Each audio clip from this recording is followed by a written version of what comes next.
Hi friends, welcome to Chanakya stock traders. So మీరు ఈ video maybe 8 PM తర్వాత చూస్తూ ఉంటారు. సో నేనైతే కనుక జర్నీలో ఉన్నాను. సో మంచి లొకేషన్కి వెళ్తున్నాను. సో మాన్సూన్ ట్రెక్కి వెళ్తున్నాను. సో మాన్సూన్ ట్రెక్ అంటే తెలుసు కదా, రైనీ సీజన్లో రెయిన్ పడుతూ ఉంటే ట్రెక్ చేస్తూ ఉంటారు అనమాట. సో మీకు ఖచ్చితంగా లొకేషన్స్ని టెలిగ్రామ్ గ్రూప్లో యాజ్ యూజువల్గా మీకు ఎప్పుడూ షేర్ చేసినట్లే చేస్తుంటాను అనమాట. సరే, ఈ వీడియో గురించి చూడండి. ఫస్ట్ చూడండి, సడన్గా హెచ్డిఎఫ్సి బ్యాంక్కి ఏమైంది?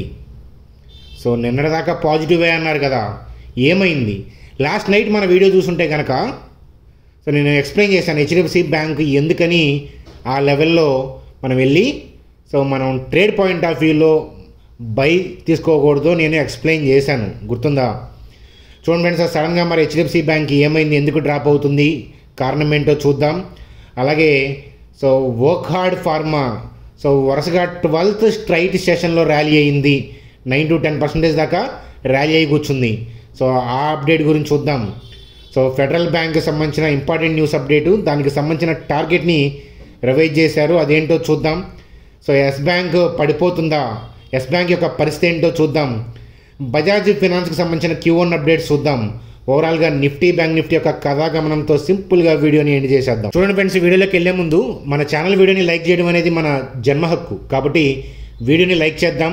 సో కొత్త వాళ్ళు మిమ్మల్ని సబ్స్క్రైబ్ చేయమని చెప్తాను, బెల్ ఐకాన్ క్లిక్ చేయమని చెప్తాను. ఎందుకంటే మన ఛానల్ మీకు భవిష్యత్తులో ఖచ్చితంగా ఉపయోగపడే ఛానల్, అందులో డౌటే లేదు.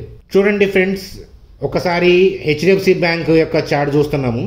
నేను వీడియో చేస్తున్నప్పుడు 132 అయింది, ఇంకా 2 hours ఉంది మార్కెట్లో.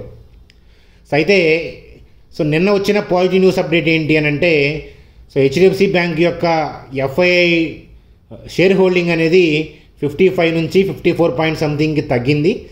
దానివల్ల గ్లోబల్ ఇండెక్స్లో హెచ్డిఎఫ్సి బ్యాంక్ యొక్క వెయిటేజ్ పెరగబోతుంది. సో పెంచుకోవడానికి అంటే గ్లోబల్ ఇండెక్స్లో హెచ్డిఎఫ్సి బ్యాంక్ యొక్క థ్రెషోల్డ్ పెరగడానికి స్కోప్ ఉంది అని మాట్లాడుకున్నాం. కానీ అలాంటి పాజిటివ్ న్యూస్ వచ్చినప్పుడు రీటైల్ పీపుల్కి బై చేద్దాం అనుకుంటారు, మరి ఇన్స్టిట్యూషనల్ ప్లేయర్స్ కూడా బై చేస్తే ఆర్డర్లు ఎగ్జిక్యూట్ అవ్వవు కదా. అందరూ బై చేద్దాం అనుకుంటే ఆర్డర్లు ఎగ్జిక్యూట్ అవ్వవు. చూడండి, మీకు రియల్ ఎస్టేట్ కూడా మంచి ఊపున టైంలో ఏంటంటే రిజిస్ట్రేషన్ జరగవు, జాగ్రత్తగా అబ్జర్వ్ చేస్తే. సో రీజన్ ఏంటంటే ఎక్కువ చెప్తూ ఉంటారు. సో ఏంటంటే అమ్మేవాళ్ళు ఎక్కువ చెప్తూ ఉంటారు అనమాట, కొనేవాడు రెడీ అయినా కూడా ఇంకా ఎక్కువ చెప్తారు, ట్రాన్సాక్షన్ జరగదనమాట. సో అట్లా ఏంటంటే సో ఆ హైయర్ లెవెల్లో ఏంటంటే వీళ్ళు బై చేయడం సాధ్యం కాదు, కాబట్టి రివర్స్లో ఏంటంటే ప్రాఫిట్ బుకింగ్ చేసుకుంటున్నారు. సెల్ ఆఫ్ అని, నెగిటివ్ న్యూస్ అని హెచ్డిఎఫ్సి బ్యాంక్కి వెతకద్దు, దయచేసి వెతకద్దు. ఇది చాలాసార్లు స్టాక్ మార్కెట్లో సహజమైన విషయం. హైయర్ లెవెల్లో ఓపెన్ అయ్యి మార్కెట్లో స్టాక్ కానీ ఇండెక్స్ కానీ డిప్ అవడం అనేది చాలా సర్వసాధారణమైన విషయం. మరి దీని ఇంపాక్ట్ ఇండెక్స్ మీద కూడా పడుతుంది. సో హెచ్డిఎఫ్సి బ్యాంక్లో నెగిటివ్ ఏం లేదు, పాజిటివ్ న్యూస్ వల్ల ఏంటంటే ఆర్డర్లు ఎగ్జిక్యూట్ కాక ఇలా జరిగిందనమాట. పడవలో వ్యూ బాగుంది కదా అని అందరూ ఒక సైడ్ వెళ్ళారనుకోండి, ఏమవుతుంది, అప్ సైడ్ డౌన్ అవుతుంది. సో అదే అనమాట.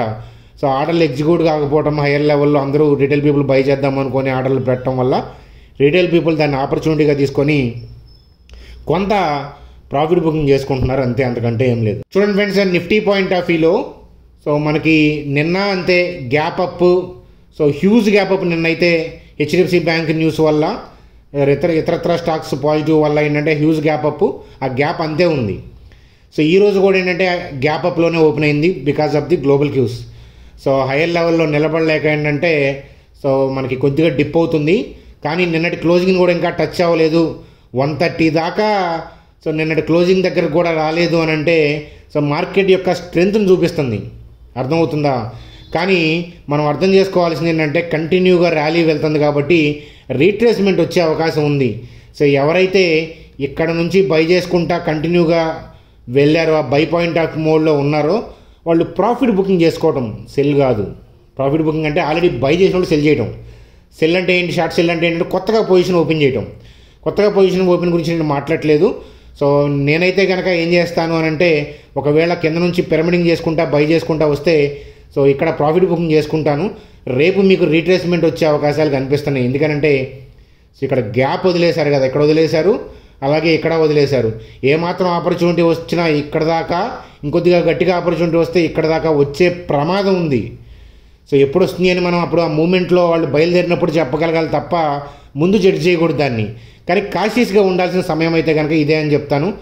రేపటి మార్కెట్లో, రేపటి లైవ్ మార్కెట్లో నేను అవైలబిలిటీ ఉండను కాబట్టి సో ట్రేడ్ పాయింట్ ఆఫ్ వ్యూలో వ్యూస్ తీసుకునే వాళ్ళు చాలా జాగ్రత్తగా చేయండి. ఎందుకంటే నేను లైవ్ వ్యూ అనేది పోస్ట్ చేయడం అనేది రేపు జరగదు. మళ్ళీ ఏంటంటే నేను మండే నుంచి మళ్ళీ అవైలబిలిటీలో ఉంటాను. జాగ్రత్తగా అబ్జర్వ్ చేయండి. సో నిఫ్టీ రీట్రేస్మెంట్ కోసం వెయిట్ చేస్తుంది, అందులో డౌటే లేదు. మీకు 2 to 330 సో దాని ఇంపాక్ట్ అనేది 2 to 3 మనం చెక్ చేయాలన్నమాట. 2 to 330 సో ఇంకా నేను 136 అయింది కాబట్టి సో ఏదైనా వ్యూ ఉంటే మళ్ళీ నేను టెలిగ్రామ్ గ్రూప్లో పోస్ట్ చేస్తాను. చూడండి, Yes Bank so current market price నుంచి టార్గెట్ డౌన్ సైడ్ ఇచ్చారనమాట నోమ్రా వాళ్ళు. కారణం ఏంటి అని అంటే లోన్ గ్రోత్, డిపాజిట్స్ అనేవి డిక్లైన్ అయ్యాయి.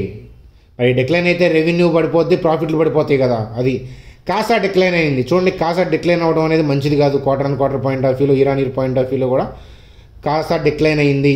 కాసా అంటే కరెంట్ అకౌంట్, సేవింగ్ అకౌంట్ అనమాట.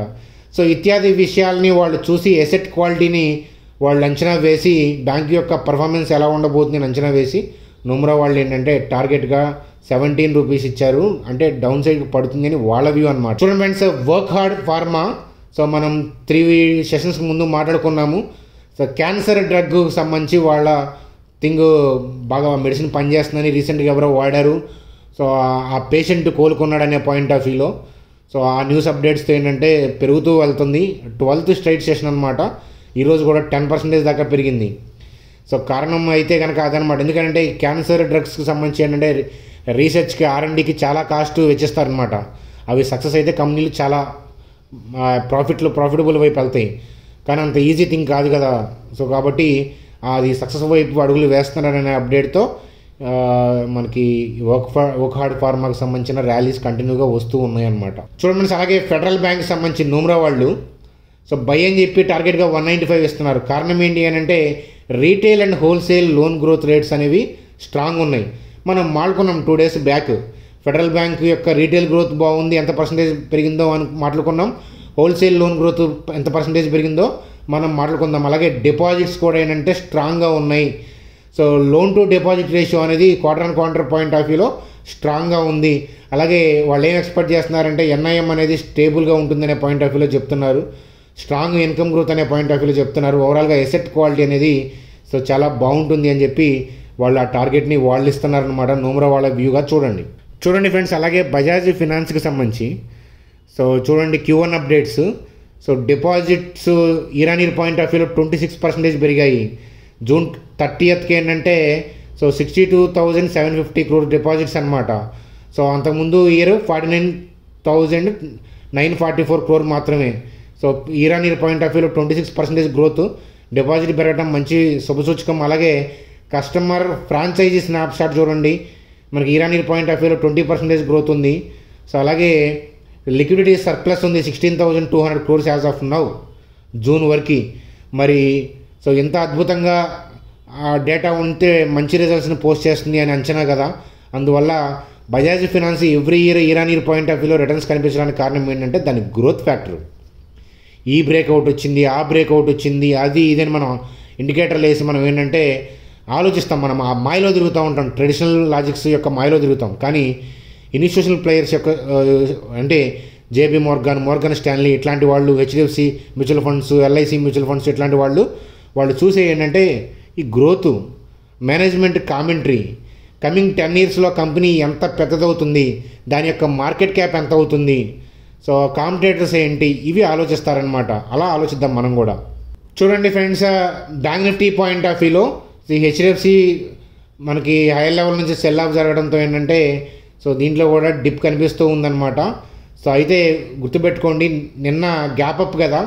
సో ఆ ఆర్డర్స్ అంతే ఉంటాయి. కాబట్టి ఏంటంటే ఏదైనా అవకాశం వస్తే సో రీట్రేస్మెంట్ కోసం ట్రై చేస్తారనమాట. సో రేపు నేను అవైలబిలిటీలో ఉండట్లేదు కాబట్టి లైవ్ మార్కెట్లో అప్డేట్స్ ఇవ్వలేను. సో కానీ చాలా జాగ్రత్తగా ఉండండి. ఏమాత్రం వాళ్ళకి అవకాశం దొరికితే సో 5224951881కి తెచ్చే ప్రయత్నం చేస్తారు. తెస్తున్నారా లేదా అనేది రన్నింగ్లో చూసుకుంటూ చేయాలన్నమాట.